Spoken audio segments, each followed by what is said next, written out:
One of the common questions that I get often when I'm working with couples trying to rebuild after broken trust is, Mr. J, why won't he or she tell me about the affair, talk to me about the affair, answer my questions? Sorry, it's like wicked bright. So I just wanted to give you a few reasons that I've heard over the years of why people don't want to talk about the affair or acting out or betrayal.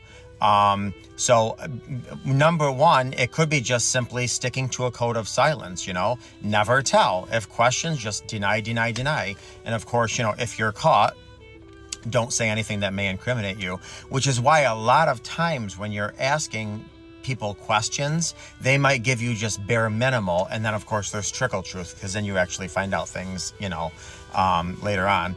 But certainly there could be guilt, embarrassment, shame. That's actually a big, huge reason that I found, guilt, huge, shame.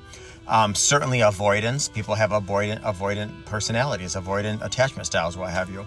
Now, there are some people that have lack of remorse, and that could be initial lack of remorse, or that could be a complete lack of remorse, whatever. Lack of remorse initially is actually kind of common because you're still maybe in that affair trance, affair fog, affair mindset, and so remorse hasn't set in yet. But my God.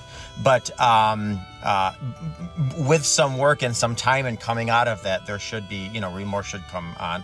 Now, obviously, it could be to protect feelings. Now, hopefully it's not protecting feelings of the affair partner, the AP. It's protecting the feelings of hurting you, the significant other, the partner, their spouse. Obviously, some people want to avoid confrontation. Because with confrontation comes loss, loss of a marriage, loss of kids, loss of the home, loss of social standing, loss of, what have you, job, you might have to move, whatever. They could be trying to avoid arguments. A lot of times I'll hear, Mr. J, I don't tell her or him something because next thing you know, I got fists flying at me and things throwing at me and, what have you. So I don't like to share certain things. But obviously, I always say people can get over affairs all the time. People can't get over games. So it's much easier to just spill the beans, because I'm telling you something, that there's no guarantee. And I say this all the time, there's no guarantee if you're completely honest, initially it's going to save your marriage. But if there's any chance of your relationship or marriage getting saved, it's definitely going to, this is going to give you the best chance. So obviously they don't want, there's times people don't want to give their spouse ammunition to use against them. Or they don't want to necessarily, not necessarily ammunition, but it's like, I don't want this used against me. From now on, every time I go to the store, because I met him or her at the store, now I can't even go get milk without hearing this or what have you. Now, then there's also people that are simply just cowards.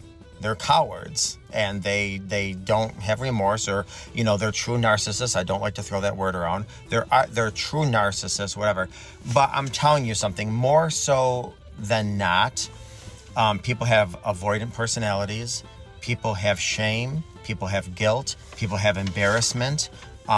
People, keep in mind, when somebody is in an affair, the mind, some parts of the mind don't want to remember the affair, so things aren't remembered. And then when you're out of an affair, the mind wants to forget it as quick as possible. Now, obviously, to the hurt partner, to the partner that was betrayed, they're going to remember everything. I mean, they're going to remember how many breaths you took when you came home and told them you were having an affair, what you were wearing, and what was for dinner that night.